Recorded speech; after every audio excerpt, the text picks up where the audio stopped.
प्रतिमा को लाए, राम राज्य जैसे आचरण के साथ में कर्म करते हुए अपने देश को आगे बढ़ाए। इसलिए बंधुओं, ये वीर विरमदेव की भूमि है। उन वीरों के सम्मान को, उन वीरों के बलिदान को याद करो। जब आजादी की लड़ाई देश में लड़ी जा रही थी, उस समय के ऊपर देश में किसी भी दिशा में जाओ, किसी भी धर्म को मानने वाले से बात करो, पूछो, तो पूरे देश में एक ही आवाज थी कि हमें किसी भी कीमत पर आजादी चाहिए। ठीक है नहीं भाई? जो देश के लिए मर मिटने वाले लोग थे, उनकी एक आवाज पर पूरा देश खड़ा हो जाता था, तब जाके हमें आजादी मिली। और मैं प्रणाम करता हूं ऐसे योद्धाओं को, मैं प्रणाम करता हूं भगत सिंह जी को, मैं प्रणाम करता हूं गांधी जी को, मैं प्रणाम करता हूं सुभाष चंद्र बोस को, और उनके इन शब्दों को याद करता हूं जब उन्होंने देश के लोगों से कहा कि तुम मुझे खून दो, मैं तुम्हें आजादी दूंगा। जब देश के लोगों से उन्होंने कहा कि तुम मुझे खून दो, मैं आजादी दूंगा, और वही स्वरूप और वही देश के भाव के प्रति, देश की भक्ति के लिए वैसा ही भाव, वैसा ही समर्पण, वैसा ही देश के प्रति सेवा की भावना मैं आज नरेंद्र मोदी जी में देखता हूं, जो लाल किले की प्राची से देश के 145 करोड़ लोगों से कहते हैं कि तुम मेरा साथ दो, मैं तुम्हें विकसित भारत दूंगा, तुम मेरा साथ दो, मैं तुम्हें विकसित भारत दूंगा। इसलिए बंधु, ये चुनाव जाति पाति का चुनाव नहीं है, देश के लिए कुछ करने का चुनाव है। उस समय पर देश के बच्चे से बुजुर्ग तक एक ही आवाज थी, एक ही संकल्प था कि हमें हर कीमत पर आजादी चाहिए। उन लोगों को कोई स्वार्थ नहीं था, ना उनको कोई एमएलए बनना था, ना कोई उनको अफसर बनना था, ना कोई उनको एमपी बनना था। उनको सिर्फ और सिर्फ आजादी इस कीमत पर कि हमसे मर जाएं, लेकिन हमारी पीढ़ियां, जो हमारे बुजुर्ग, जो हमारे पूर्वज, जिन्होंने ये प्रताड़नाएं, वेदनाएं सही हैं, हमारी पीढ़ियों को ना सहनी पड़े, इसलिए हम सबको आजादी चाहिए। इसलिए आज मैं आप सबसे निवेदन करता हूं कि आप सब लोग भी उसी भावना के साथ में, हम थोड़ा बहुत कष्ट सह लेंगे, लेकिन हम अपने देश का निर्माण इस प्रकार से करें, मोदी जी के साथ मिलकर करें। ये हमारा सौभाग्य कि हम सबको एक ऐसे व्यक्ति मिले हैं जिनका जीवन का परिचय, जिनके जीवन का उद्देश्य, जिनके जीवन की सेवा भावना, जिनका कर्तव्य आज पूरी दुनिया में चर्चा का विषय है। एक व्यक्ति है जो पूरे संसार को जोड़कर चलता है, सेवा की भावना रखता है। ऐसा व्यक्तित्व हम सबको मिला है। ऐसे व्यक्तित्व के साथ मिलकर हम सब भी अपने देश के लिए काम करें। ये समय हमारे देश के लिए मरने का नहीं है, ये समय हमारे देश के लिए जीने का समय है। इस समय को जीते हुए अपने देश के लिए समय को आप लोग बलिदान करें और देश को आगे बढ़ाने का काम करें, ताकि आने वाली पीढ़ी शान से जी सके और शान से अपने देश को आगे बढ़ा सके। इसलिए बंधुओं, इस चुनाव में मुझे पता लगा कि यहां पर राजकुमार जी चुनाव लड़ रहे हैं, कांग्रेस के राजकुमार जी, क्योंकि कांग्रेस में सब राजकुमार ही होते हैं। एक दिल्ली में राजकुमार हो गए, एक राजस्थान में राजकुमार हो गए। जोधपुर में दाल नहीं गली।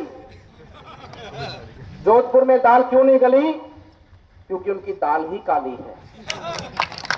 तो इसलिए जालोर की धरती में मैं कहना चाहता हूं आप सबसे भी, कांग्रेस की दाल काली है, उनकी दाल को यहां पर अपने जालोर की धरती में भी गलने मत देना भाई, वैसे ही निकलेगी। उनकी दाल को गलने नहीं देना। इन लोगों ने सदैव देश को बरगलाने की, जुठलाने का काम किया है। अभी मैं सुन रहा था कि उत्तर प्रदेश के अंदर एक माफिया हॉस्पिटल में मर जाता है और ये लोग उसकी कब्र पर जाकर फतवा पढ़ते हैं, नमाज पढ़ते हैं। ये लोग ऐसे हैं, ये समय के साथ में देखते हैं कि आगे कौन आ रहा है। अगर आगे टोपी वाला है तो टोपी लगा लेंगे, जनेऊ वाला तो जनेऊ पहन लेंगे। ऐसे भूल भय रुपयों से हमको बचना रहना है और हम सबको देश के लिए काम करना है। एक नेता हमारे मोदी जी है जो देश में जाति पाति की, धर्म की बात नहीं करते। 140 करोड़ लोगों को अपना परिवार मानकर, हिंदू मुस्लिम सिख ईसाई सबको अपना परिवार मानकर और सबके लिए योजनाएं खोलते हैं और हर घर तक योजनाएं पहुंचती हैं। वो किसी की जाति नहीं पूछती, किसी का धर्म नहीं पूछती, देश के नागरिकों को सम्मान देते हुए देश के नागरिकों को आगे बढ़ाने का काम करती है। कांग्रेस के बारे में 5 साल में पीछे क्या अपने राजस्थान की जनता ने दुख भोगा है, वेदनाएं सही हैं। राजस्थान को अपमानित बदनाम करने का कांग्रेस के लोगों ने जो काम किया है, राजस्थान को लूट काटा इन लोगों ने बनाया, अपराध का गढ़ राजस्थान को इन लोगों ने बनाया। अभी जो मुझसे पूर्व हमारे जोगेश्वर जी ने आप सबको बताया, मुझे भी जानकारी मिली है कि जो रोड की बात हो, रोहट से यहाँ पर, चाहे यहाँ पर हॉस्पिटल की बात हो, चाहे यहाँ पर कॉलेज की बात हो, जिसमें आज तक इस कांग्रेस ने कभी भी उसको आगे बढ़ाने का काम नहीं किया। कांग्रेस के चरित्र से, कांग्रेस के स्वभाव से, कांग्रेस के कर्तव्यों से, कांग्रेस के कर्म से देश की जनता भली भांति वाकिफ है।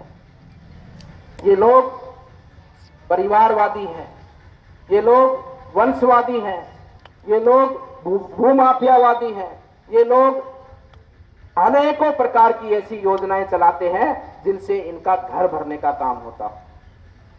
इसलिए इन लोगों की बातों में न आकर इनकी दाल को यहां पर गलने नहीं देना है। और मैं आपको पूरे विश्वास से कहता हूं, हमारे अलवर में 19 तारीख को मतदान हुआ है, राजस्थान की 13 सीटों पर मतदान हुआ है, 12 सीटों पर मतदान हुआ है, देश के अंदर 105 सीटों पर मतदान हुआ है।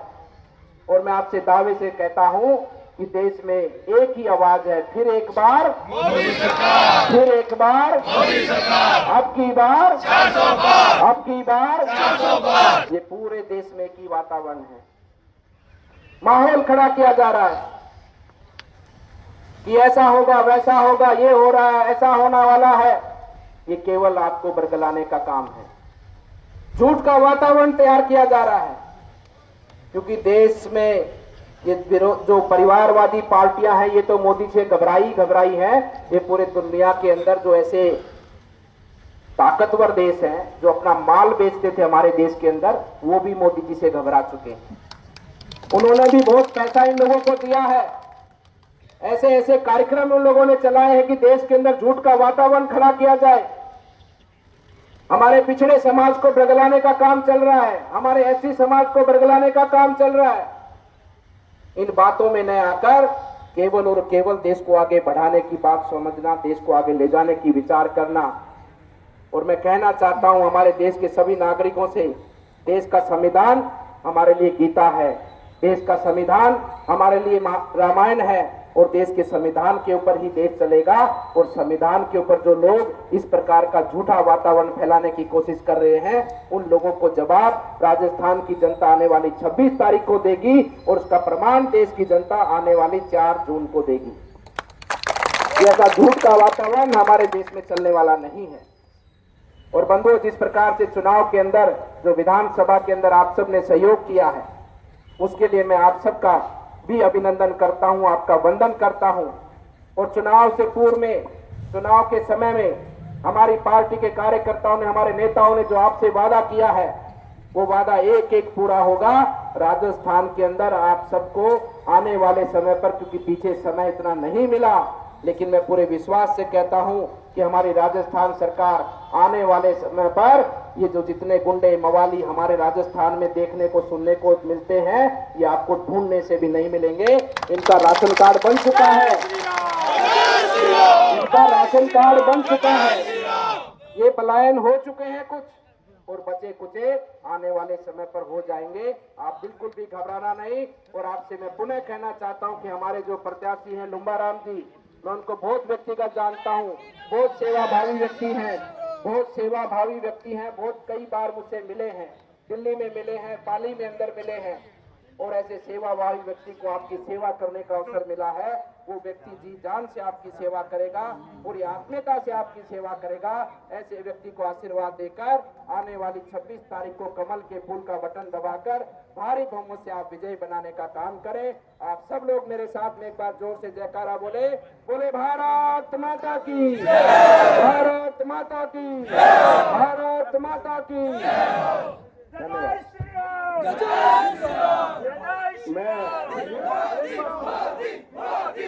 निवेदन करूंगा कि भीमदेव जी की जो मूर्ति है उसमें माल्यार्पण करके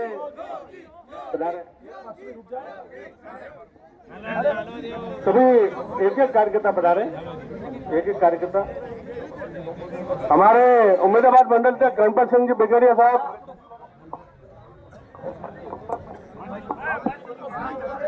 Play by USB Drive.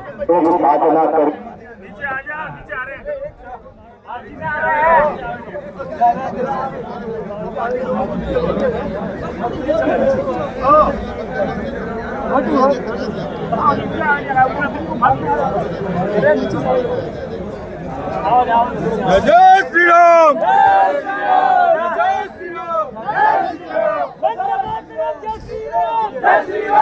Shri Ram, video आ रही होता है वीडियो में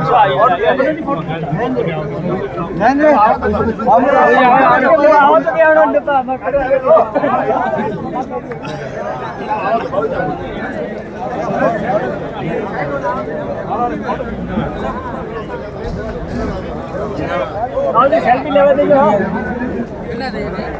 हाँ हाँ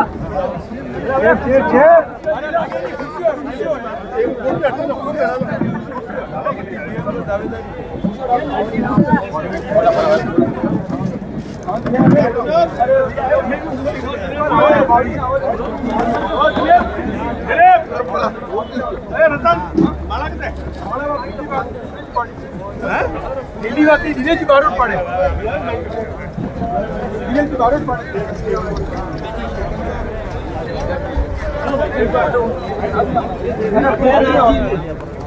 अरे शांति नहीं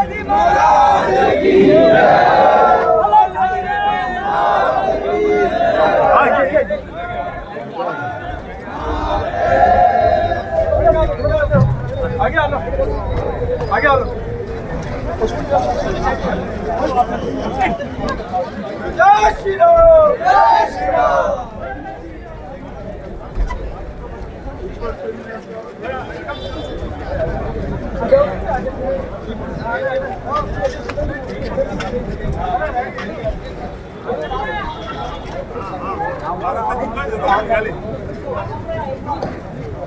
भारत माता की जय, वीर विक्रमदेव सोनकरा की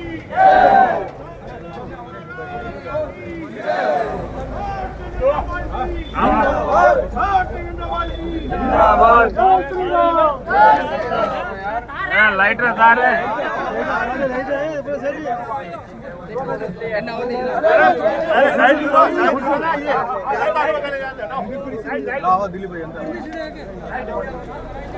आगे जी कितना बोलिया निशंडी लावनी पड़ी निशंडी